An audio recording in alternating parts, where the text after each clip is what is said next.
The Department of Public Health and Human Services is pleased to bring you Aging Horizons. Medicare, Medicaid, Social Security, fraud, legal issues, veterans benefits, and caregiving. Aging Horizons is a program dedicated to inform and prepare Montanans on these timely issues, making a difference to you and your loved ones. Here now is today's program host. Hi, welcome to Aging Horizons. On today's show, we'll be talking about a doula. What is a doula? Well, there's an end-of-life doula, which we'll focus on, but there's also a birthing doula, which we won't be talking about. The doula can help you make your decisions and make sure your decisions are met when you pass away. Now, that could include being buried outside a cemetery also. It's a great service that they provide, and it gives you a lot of peace of mind for when the end of life comes around, so stay tuned. Hey, caregivers, did you know that respite time is your time? How will you spend it? There's so much I want to do, like researching family history. Sandra Gaskin, Bozeman. And this time of year, there's never enough time to keep up with my garden. But what I really love to do with my respite time is to work on my latest quilting project. Montana Lifespan Respite. Respite for caregivers. It's okay to need it. It's okay to want it. It's okay to get it. It's so fulfilling when all the pieces come together. 45 years, 2 packs a day. It's like $80,000. I thought I was just hurting myself until I fell asleep in a chair with a cigarette. The whole house went up. I lost it all. I knew smoking was expensive, but I never thought it would cost me everything. You mean I can get help paying my prescription drug premiums? Let me get this straight. I could be eligible for help with my family's prescription premiums even though I own my own home? And our assets won't be counted. If you're a Montana resident enrolled in the Medicare prescription drug program, you could be eligible for help paying your premiums.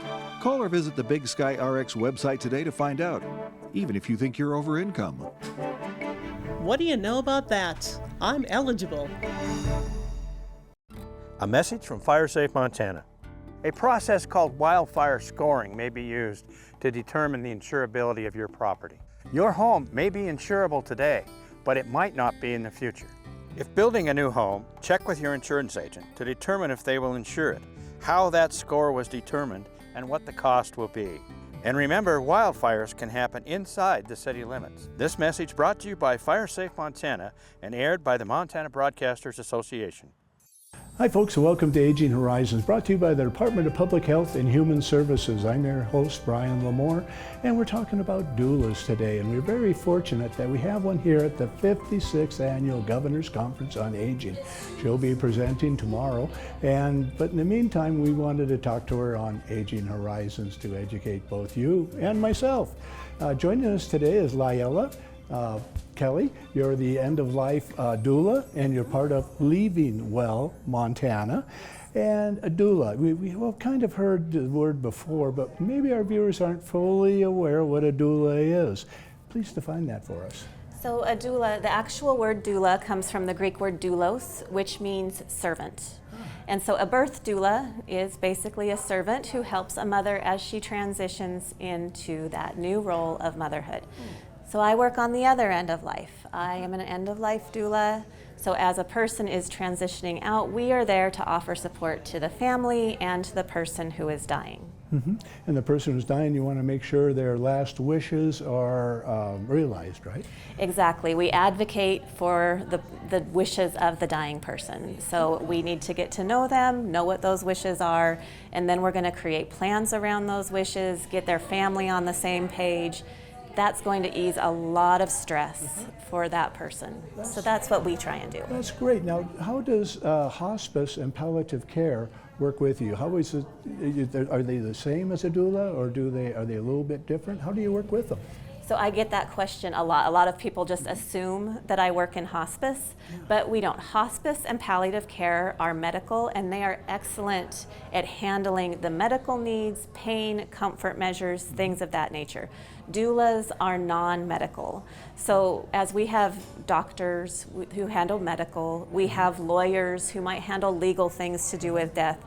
Doulas step in and handle emotional and personal matters. So we're going to talk about the things that resonate with people as individuals and try and help them clarify their decisions around those parts of their life. Mm-hmm. And what are some of the end-of-life decisions that you help with, separate from palliative and end-of-life care?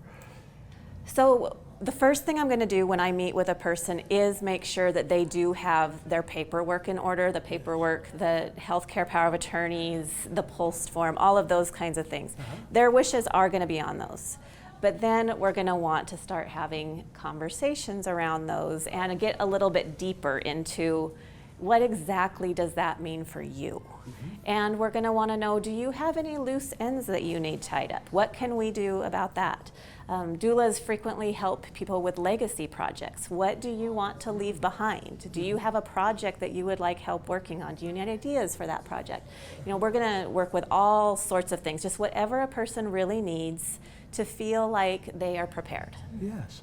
And you know, you have the individual who knows he's going to be passing away. Well, sometimes it could be short term, sometimes you're just preparing for life, but sometimes you work with the family, and the family might initiate working with you, right? Yes. Yeah. And then how do they broach the subject maybe with the person that might be passing away? Well, a lot of times if a family is the one who is seeking our help, they are feeling overwhelmed. And no doubt the person who is dying is picking up on that overwhelm also. So usually it's not an overly difficult conversation.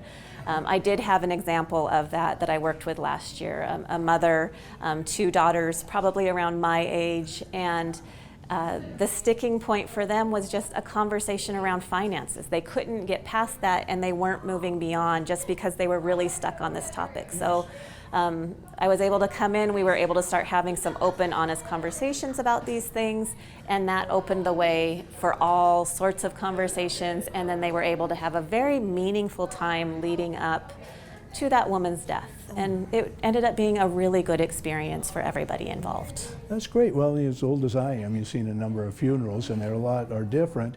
And many times when a person is about to pass away or has, it's tough to make all those decisions. And how does this make it easier on the family to have this pre-planned?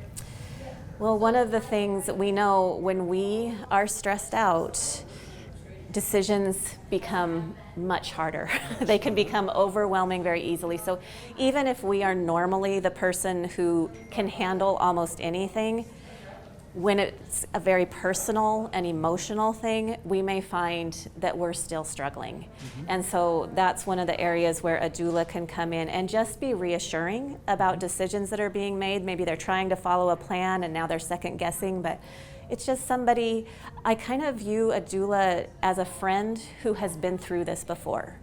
So if you had somebody who you knew already went through this situation, you would just give them a call, you would talk about it, you'd maybe go to coffee, and they're gonna help you with, oh, don't worry about that, or, oh, you could call this person. Those are some of the things that a doula is going to be doing because we have already been through it, and we're gonna be able to support you so that you have the right resources that you need so that it's a good experience. And it's your choice. I know that many times in aging, a family has a lot of kids, they have lived different beliefs. Someone's passed away, no, they wanted this, wanted that. That takes that all away and keeps the family together, I imagine.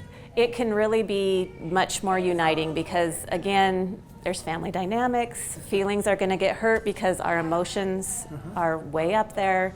So, yeah, whenever we can kind of get on the same page, that's going to go a long way toward maintaining unity and peace in the family. And that starts the healing of the family too, once the individual is passed, in that there's no arguments and you know that that individual is getting his wishes done.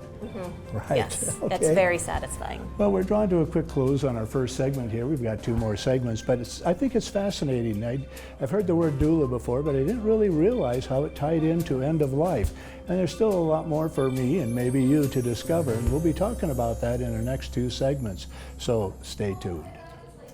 When I found out it was diabetes, my first thought was, Barb, you need help. You have to take control of this. There is help.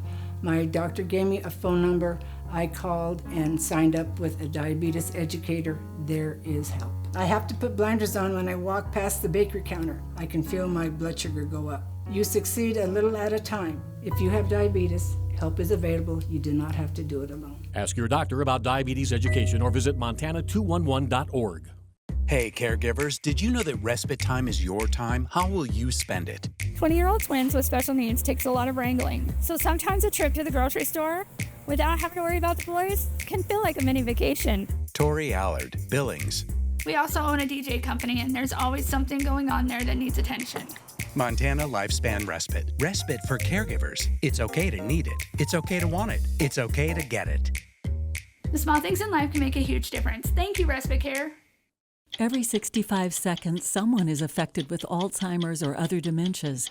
Many become isolated at a time when help is most needed. If you or someone you love is affected, help is available, both for people with memory loss and their caregivers.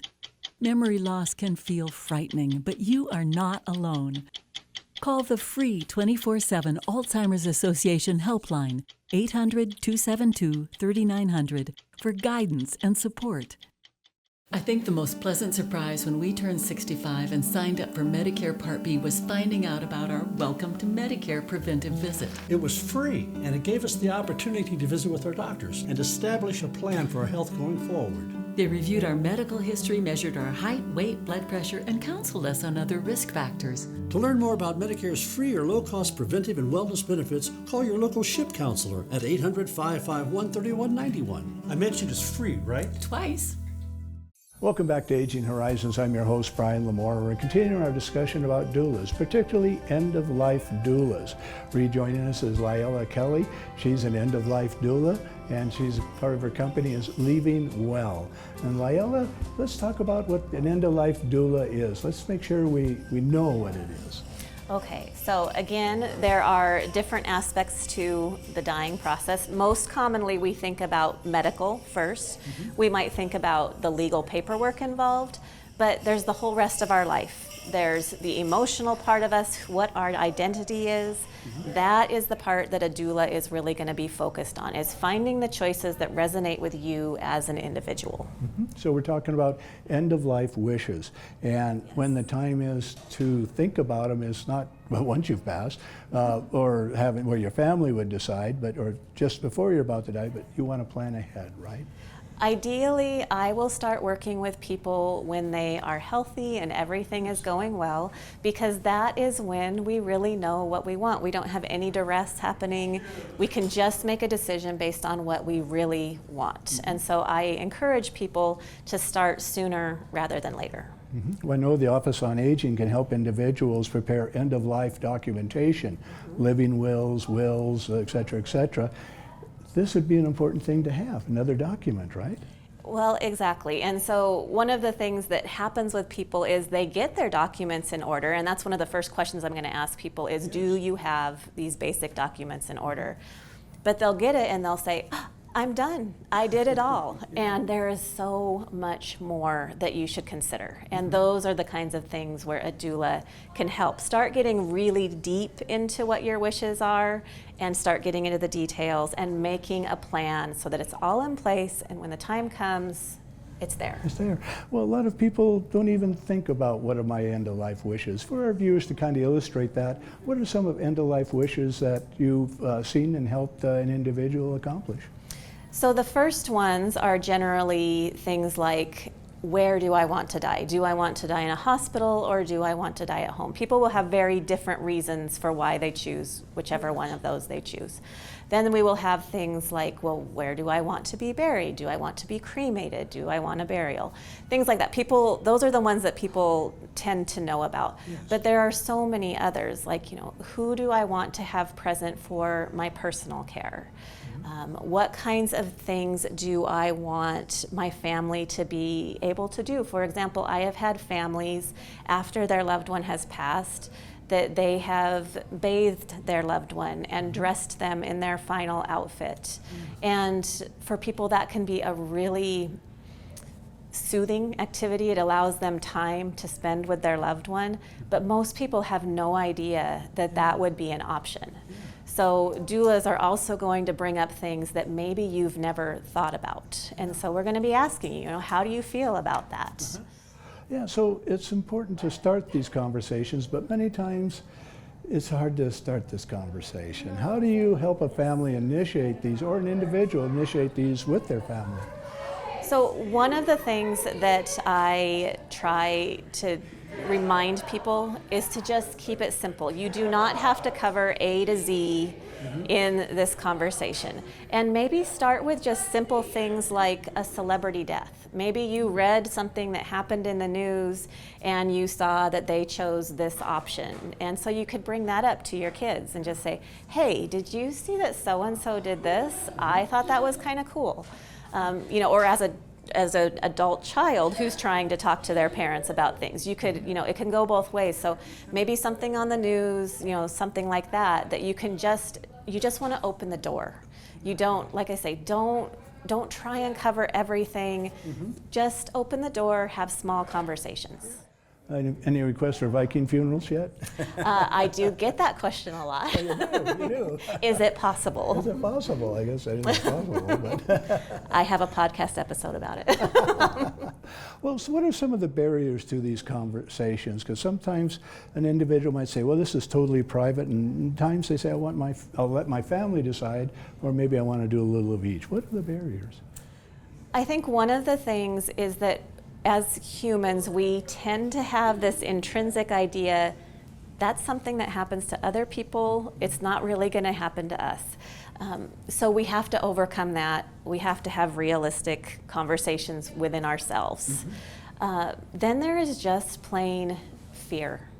And that's one of the things that I tell people all the time is talking about death won't kill you.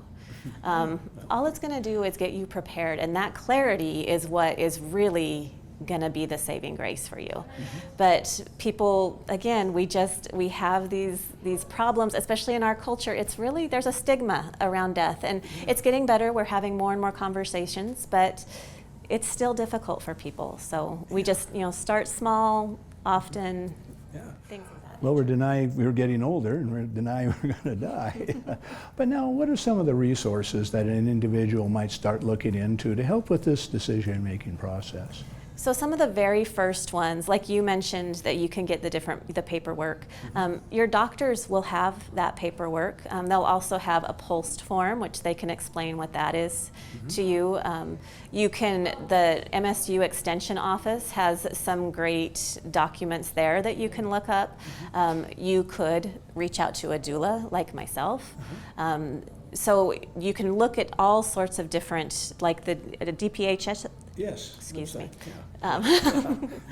Can we fix that part? End of life. We have end of life documentation there and example of forms, and we provide a service if you financially meet that. Yeah. Okay.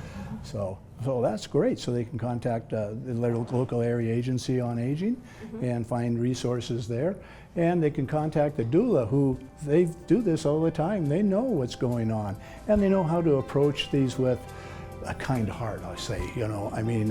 How do you broach the subject? How do you start making some of these decisions which you might not think of before you pass away? But we're all going to pass away. So some of these decisions can really be a life-saving relief to your family members. We got another segment. Stay tuned. We'll be right back. Receiving help for Ella has been life-changing, and the best word for it is relief. I was the therapist, I was the aide, and I couldn't be the mom because emotionally you're just to your wits' end, you're trying to survive. I provide care for the Harrises, specifically their daughter Ella. Respite care is extremely challenging, but the rewards that you receive from it are 100 times more than working with a child that doesn't have special needs. Once they get something, it's everything. It's you celebrate. You don't just enjoy those moments. You celebrate every moment that you get, that you guided them to that next step. Respite. It's okay to need it. It's okay to want it. Will you provide it? Call 800-224-6034 or visit respite.mt.gov. It went from survival to enjoying life and being able to be a mom again. Brought to you by the Montana Broadcasters and this station. You've probably seen some big-name celebrities on your TV lately talking about all the Medicare benefits you're missing out on. But the insurance companies who are paying for these ads may be pushing benefits not available in Montana. Fortunately, help is available from a friendly state health insurance assistance program counselor who can help you sort it all out. It's free, and we screen everyone for eligibility regardless of your zip code. It's Montanans helping Montanans. Call today. Welcome back to Aging Horizons. I'm your host, Brian Lamore, and continuing our discussion about end-of-life doulas in Montana. And we're talking with Layla Kelly. She's an end-of-life doula with a Leaving Well organization or business. And Layla, you know, when we talk about burials, there's a new thing out there. It's called a green burial. What's a green burial? Well, first of all, it's not new at all. Okay. It's the way burial was done for centuries, millennia even. But that is something that people are beginning to embrace again. So a traditional burial, the burial that we most commonly think of in a cemetery, in a casket, that casket goes into a concrete vault, and then that is all buried in the ground. So with a green burial, we're going to try and minimize the amount of resources that are used in the burial.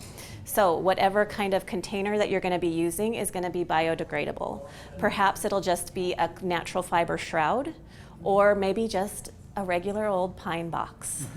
And then that will just be placed directly into the ground.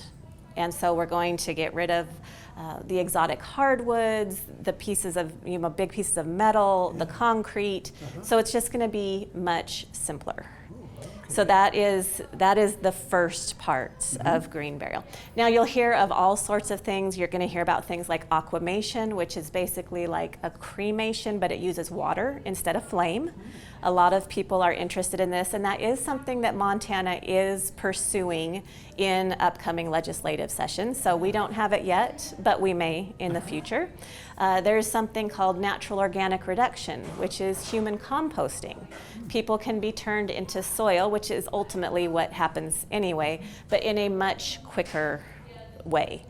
Usually in around 6 weeks to 8 weeks, a person can be composted into soil. And then that soil could be used for a legacy project, or maybe donate it to a conservation project. So those are some things. But your basic green burial really resonates with Montanans because I like to describe it as cowboy burial.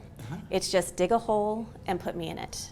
That is what has happened with our ranchers and our farmers, our homesteaders.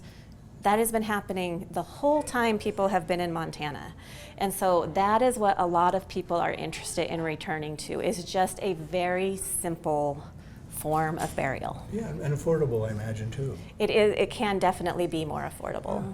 Well, I know in the town of Elkhorn, some disease went through, killed a lot of children, and they'd plant a tree above the casket, wooden casket. And those trees right now are big, and they're leaping out of the ground. I mean, they're not just growing. And that's really a neat idea, having that happen there. But we're talking about possibly being buried on our own property or a special place for us. How difficult is it do you have to get permission to do that? So there's going to be different levels of green burial. For example, in Helena here, Forest Vale is a hybrid cemetery, meaning that they offer some aspects of green burial. So like you can be buried in a simple casket without the concrete vault. So there's that level. It's not full-on green burial, but there's some aspects available. Billings also has a municipal cemetery that offers some green burial options. And no doubt those conversations are going to be happening more and more in Montana, especially as more and more people are asking for it. But then if you want to do that green burial, like the cowboy burial that we were talking about, I actually had the opportunity to support a family as they did this in May. They were buried, he was buried on private property. And it was absolutely beautiful because his whole community, his workmates, his family, they came together, simple pine casket. They dug the hole, they carried him, they lowered him, they filled the hole, they decorated it with driftwood and flowers. And nobody needed to be told what to do. People just naturally know this is how you take care of your loved one. And so it was beautiful. And so in a private property setting, you would want to get hold of the county, because they want to know where people end up. Yes. And so it needs to be recorded in some way. And so the county will be able to help you get through that. And I remember there was a comedy show on, and the guy made a grandfather clock out of a coffin, and then take the clock mechanism out, go in it, and be buried. Or you can make your own casket, which would be kind of I'll say rewarding, or I don't want to say enjoyable, but a rewarding way to go. Or It's a very meaningful activity. So especially like if a person is tasked with building a casket for their friend, that is a labor of love. And it's a very tangible activity that's very important. And so many people feel around death that they don't know what to do with themselves. And green burial provides all sorts of interesting options where people can put their heart into it and feel like they're really making a difference. I know a famous woodworker here. He got some wood off his father's property. He saved it forever, and then he died. So he made a ashes thing held for it. So what do families find most, I guess, inspirational, or I don't want to say enjoyable, but how they get so peaceful because of this green burial process? Well, I think it's like I was mentioning, it's just that feeling of being able to have a meaningful part in caring for your loved ones, the very last thing that's going to happen with them on this earth. And it's just, it's beautiful. And so people really, it resonates with people. So just being able to actually do, and it goes back to the old ways. Yes. When a person died, the community stepped in, somebody was building the casket, somebody was bathing the body, dressing the body, somebody was cooking, It's just everybody had their role. And this is a return to that situation where everybody has a meaningful role in taking care of their loved one and saying goodbye. Yeah, and that going back to the old ways, the cowboy burial, you say, and people are rewarded. It must be real rewarding to have a family or network recognizing the individual and being able to contribute somehow to their passing, and not having a third party do all that. I guess the third party thing is it's pretty clean, just show up and it's over, but hiring a doula, as she has mentioned, is being very rewarding, and maybe you should talk to them well ahead of planning to actually die, but knowing that you will. And that's part of your preparation. When you do your legal documents, talk to a doula, see what they might suggest, and how to make that funeral more rewarding for both you and your family, knowing that they're at peace. Thanks for joining us.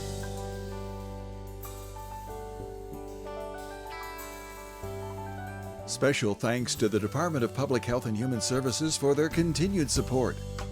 Hosts on Aging Horizons are program specialists at the Montana Office on Aging. Production facilities provided by Video Express Productions. For more information about Aging Horizons, call the Department of Public Health and Human Services toll-free at 800-332-2272.